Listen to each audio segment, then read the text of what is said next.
সিলেটের পাত্রদের প্রস্তাব গ্রহণযোগ্য হবে না। তাই যারা এই মুহূর্তে সিলেটে অবস্থান করছেন এমন পাত্রদেরকে উইথ ডিউ রেসপেক্ট বিয়ের প্রস্তাব না করতে অনুরোধ করা হল। পাত্রী উচ্চবিত্ত পরিবারের সন্তান এবং তিনি তার পরিবারের সাথে এখন ঢাকার লালবাগে অবস্থান করছেন। ঢাকাই হচ্ছে পাত্রীর স্থানীয় ঠিকানা এবং আমাদের এই পাত্রী বড় হয়েছে ঢাকার লালবাগে। তিনি অবিবাহিত। আসসালামু আলাইকুম দর্শক, matrimonial.com.bd এর পক্ষ থেকে আমি অনন্যা সকলকে স্বাগত জানাচ্ছি ঢাকার লালবাগের একজন মুসলিম অবিবাহিত পাত্রীর বিয়ের প্রতিবেদনে।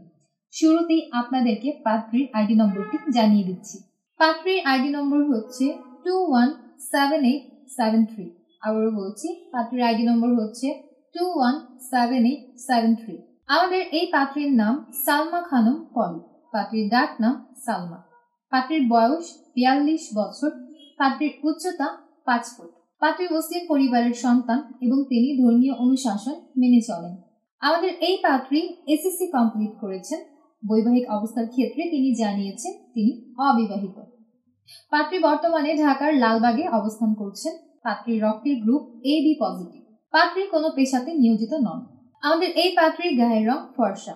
তিনি ঘুরে বেড়াতে খুবই পছন্দ করেন। পাশাপাশি পাত্রী আরও জানিয়েছেন শাড়ি পরতে তার খুবই ভালো লাগে এবং বাঙালি যে কোনো ধরনের খাবার খেতেই পাত্রী খুব স্বাচ্ছন্দ্য বোধ করেন। ফ্যামিলি ইনফরমেশনের ক্ষেত্রে এই পাত্রী জানিয়েছেন তার পরিবারে আছেন 4 ভাই এবং 2 বোন। ভাই বোন সকলেই বিবাহিত। পাত্রী উচ্চবিত্ত পরিবারের সন্তান এবং তিনি তার পরিবারের সাথে এখন ঢাকার লালবাগে অবস্থান করছেন। ঢাকাই হচ্ছে পাত্রীর স্থানীয় ঠিকানা এবং আমাদের এই পাত্রী বড় হয়েছে ঢাকার লালবাগে। পার্টনার এক্সপেকটেশনের ক্ষেত্রে এই পাত্রী জানিয়েছেন তিনি মূলত একজন ভালো মনের মানুষকে জীবন সঙ্গী হিসেবে বেছে নিতে চাচ্ছেন। পাত্রীর বয়স কমপক্ষে 42 থেকে সর্বোচ্চ 47 বছরের মধ্যে হতে হবে। যে কোনো বৈবাহিক অবস্থা সম্পন্ন পাত্ররাই আমাদের এই পাত্রীর জন্য বিয়ের প্রস্তাব করতে পারবেন। তবে আপনাদের যদি আগের ঘরে সন্তান থাকে সেক্ষেত্রে আপনাদের বিয়ের প্রস্তাব গ্রহণযোগ্য হবে না। পাত্রের উচ্চতা কমপক্ষে 5 ফুট 6 ইঞ্চি থেকে সর্বোচ্চ 5 ফুট 8 ইঞ্চির মধ্যে হতে হবে। পাত্রকে অবশ্যই মুসলিম পরিবারের সন্তান হতে হবে এবং ধর্মীয় অনুশাসনগুলো মেনে চলতে হবে। কমপক্ষে এসএসসি কমপ্লিটেড পাত্ররাই আমাদের এই পাত্রীর জন্য বিয়ের প্রস্তাব করতে পারবেন। তবে এইচএসসি কমপ্লিটেড পাত্র হলে তাদের প্রস্তাবকে গুরুত্ব প্রদান করা হবে।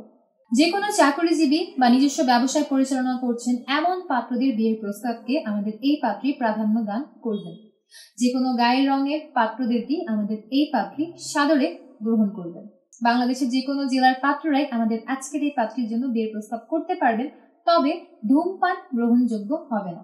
অর্থাৎ যারা অতিরিক্ত মাত্রায় ধূমপান করেন বা মাদকাসক্ত আছেন এমন পাত্রদেরকে বিনীতভাবে আবেদন না করার জন্যই অনুরোধ করা হলো। প্রবাসে অবস্থান করছেন এবং ঠিক এমন রিকোয়ারমেন্ট অনুযায়ী পাত্রীর সন্ধান করছেন তারাও আমাদের এই পাত্রীর সাথে কথা বলে দেখতে পারেন। তবে সীমাবদ্ধতার ক্ষেত্রে পাত্রী জানিয়েছেন সিলেটের পাত্রদের প্রস্তাব গ্রহণযোগ্য হবে না। তাই যারা এই মুহূর্তে সিলেটে অবস্থান করছেন এমন পাত্রদেরকে উইথ ডিউ রেসপেক্ট বিয়ের প্রস্তাব না করতে অনুরোধ করা হলো। এবং পাত্রী অগ্রাধিকারের ক্ষেত্রে জানিয়েছেন ঢাকার স্থানীয় পাত্র যারা আছেন এমন পাত্রদের বিয়ের প্রস্তাবকে তিনি সব থেকে বেশি অগ্রাধিকার প্রদান করবেন। এ ছিল দর্শক আমাদের আজকের পাত্রীর বিয়ের প্রতিবেদন শুনে যাদের ভালো লাগছে এবং পাত্রীর সাথে কথা বলে দেখতে চাচ্ছেন এখনই ডাউনলোড করুন ম্যাট্রিমোনিয়াল অ্যাপ। সম্পূর্ণ ফ্রিতে রেজিস্ট্রেশন করে একটা অ্যাকাউন্ট ওপেন করুন। আপনার অ্যাকাউন্টের সার্চ অপশনে গিয়ে পাত্রীর আইডি নম্বরটি সার্চ করুন। অতঃপর তার প্রোফাইলের কন্ট্যাক্ট থেকে নম্বর নিয়ে সরাসরি কল করে কথা বলুন আমাদের এই পাত্রীর সাথে এবং তার অ্যাকাউন্টে আপনারা পাত্রীর ছবিটিও দেখতে পারবেন। আর আপনারা যদি চান আমাদের মাধ্যমে সরাসরি পাত্রীর সাথে অফিসিয়ালি যুক্ত হতে তাহলে আমাদের পেজে হটলাইন পাবেন। সেখানে সকাল 7টা থেকে রাত 9:30 মধ্যে কল করে অ্যাভেলেবেল যে কোনো এজেন্টের সাহায্য নিয়ে আপনি পছন্দের পাত্র কিংবা পাত্রীর সাথে যুক্ত হতে পারবেন। এছাড়াও আমাদের পেজে বিভিন্ন এজেন্টদের হোয়াটসঅ্যাপ নম্বর দেখতে পারবেন। সেই সকল হোয়াটসঅ্যাপ নম্বরে মেসেজ করে বা কল করেও আপনি আপনার পছন্দ অনুযায়ী জীবনসঙ্গী খুঁজে নিতে পারবেন। আমি অনন্যা আজ বিদায় নিচ্ছি। দেখা হচ্ছে পরবর্তীতে নতুন কোনো পাত্র কিংবা পাত্রী বিয়ের প্রতিবেদনে। ততক্ষণ পর্যন্ত যে যেখানে আছেন ভালো থাকবেন, সুস্থ থাকবেন। আল্লাহ হাফেজ।